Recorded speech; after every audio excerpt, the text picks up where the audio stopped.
Astăzi o să vorbesc puțin despre noua problemă pe care am întâmpinat-o la roțile mele de la Mavic și cum rezolv această problemă, dar și piesele pe care le-am cumpărat astăzi, pentru că vor să fie mici upgrade-uri și o parte tehnică în care o să arăt cum se servisează noi butuci de la Mavic, care se numesc Mavic.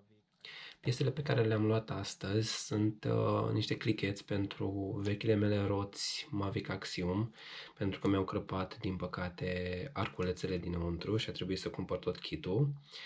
Vaselina pentru Mavic Crossmax și o clemă pentru tija de șa, un colier de fapt pentru tija de șa, cu clemă de desfacere rapidă, pentru că, sincer, nu prea sunt pasionat așa de mult de dropper post, așa că o să prefer să las șaua manual pe cuburări foarte abrupte. Deci o să-mi prindă bine toată chestia asta. Ok.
Băi, dar se întărește rău vaselina asta.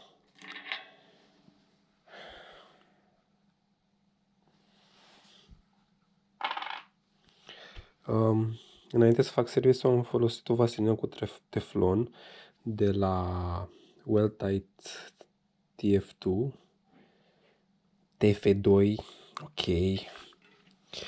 Cum naiba scot eu asta de aici acum? Mamă.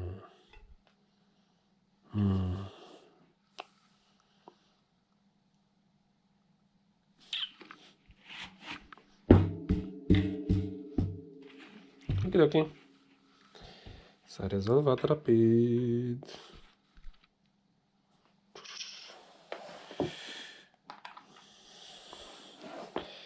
Mecanismul e în felul următor.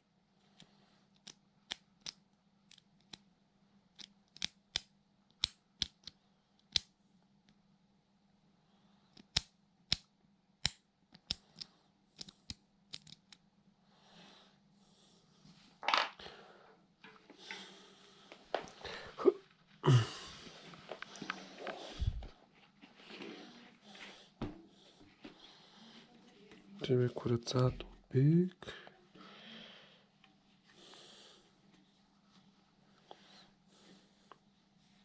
Se curăță în interior foarte bine, după care se aplică noua vaselină. Scena crimei.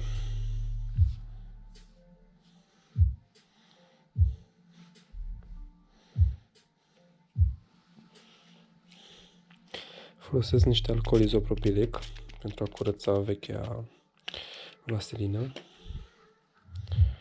Și trebuie să iau fiecare dințișor.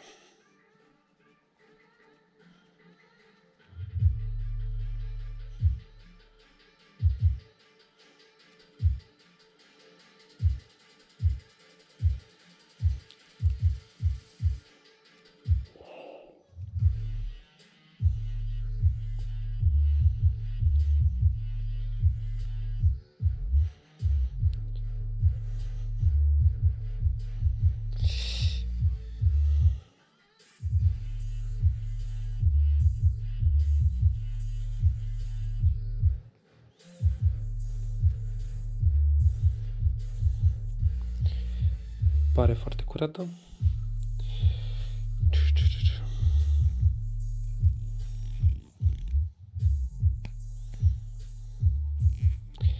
remove the old grease.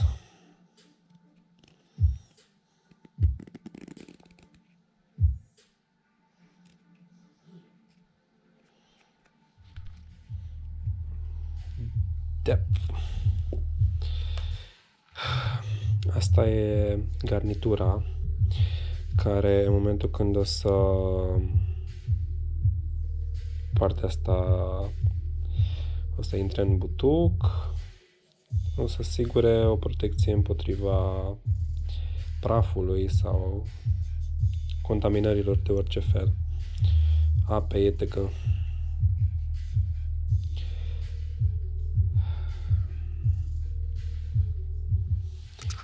Păi am terminat de curățat și prima dată se va monta această garnitură, iar aici este foarte esențial să folosim ulei mineral. Nu se folosește vaselină, se folosește ulei mineral. Se pune foarte puțin, doar pe post de lubrifiere, nu se folosește mult. Că dacă folosim mult, va ajunge mult prea departe. Iar asta nu e ceva super ok.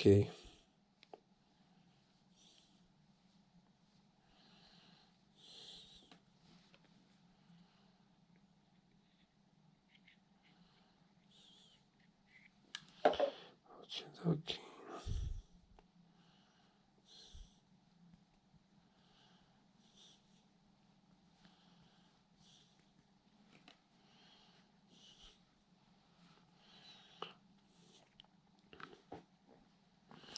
Cred că e suficient. Ok. Și garnitura se bagă aici. Ok.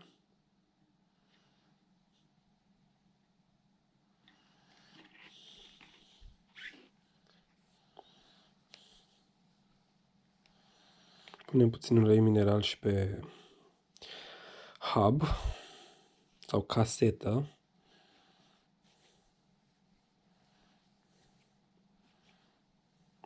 Nu mult. Este foarte important să nu punem mult. După care ne curățăm foarte bine pe mâini. Ok.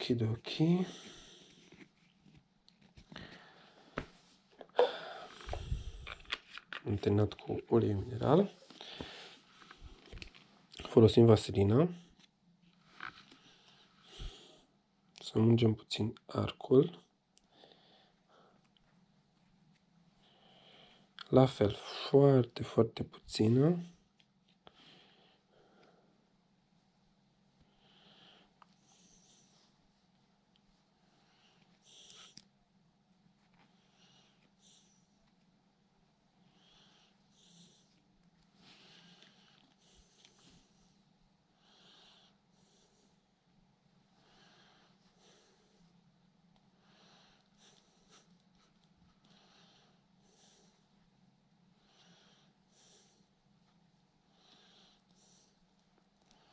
Apropiem un pic ca să se lipească. Ok. Este uns. După care mergem la clicheți. Și aici punem la fel.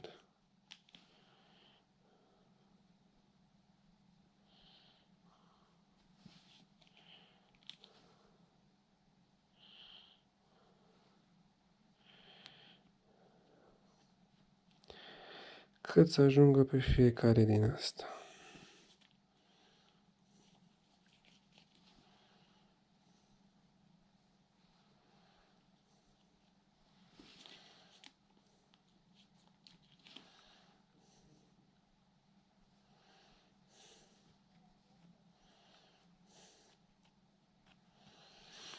Pe care le unim pe amândouă și ne mișcăm de câteva ori. Și bineînțeles că o să se transfere de la una la alta. Mai departe, luăm puțină vaselină și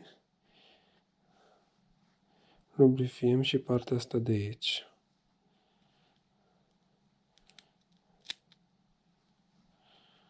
E foarte important să existe ceva ungere pe părțile astea pentru că e metal pe metal și apare uzură prematură dacă nu suntem atenți la acest detaliu important. Trebuie prea mult, dar na. Ați făcut cam o idee cam cât ar trebui.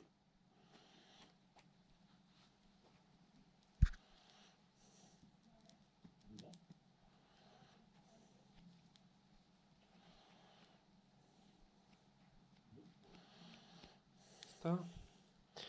Sunt ok.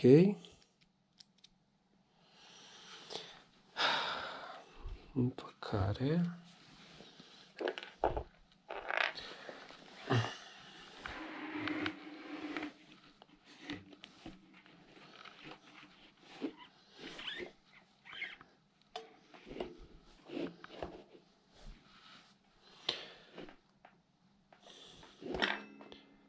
se pun clicheți aici.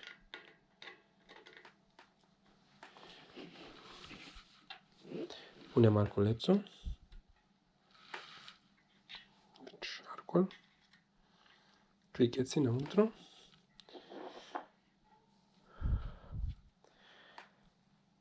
Caseta. Oh, shit.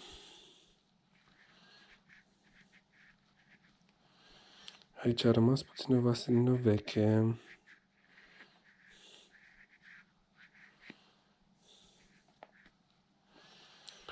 Care nu e ok.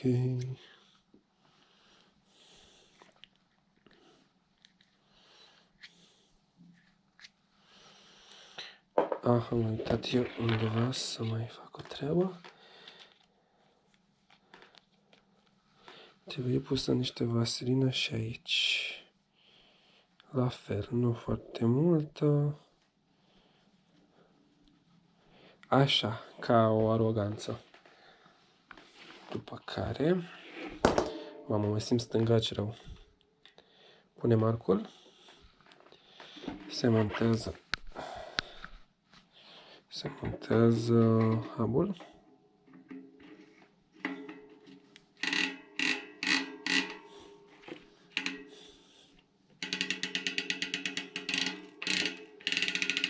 Și cam asta este.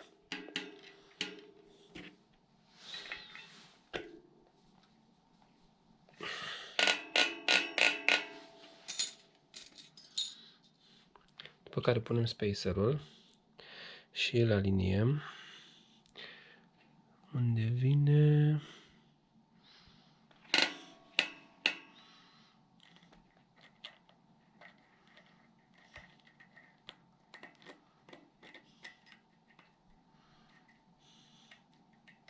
fiind o casetă pentru 11 pinioane, o să fie nevoie de spacer atunci când pui una de 9.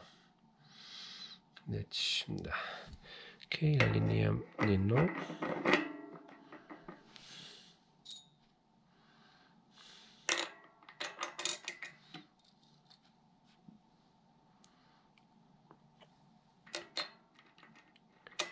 Partea asta ar fi trebuit să o exclud pentru că toată lumea știe să monteze o casetă pe care se prinde chestia asta aici. Se prinde vaselină așa că o să-mi alunece mâna.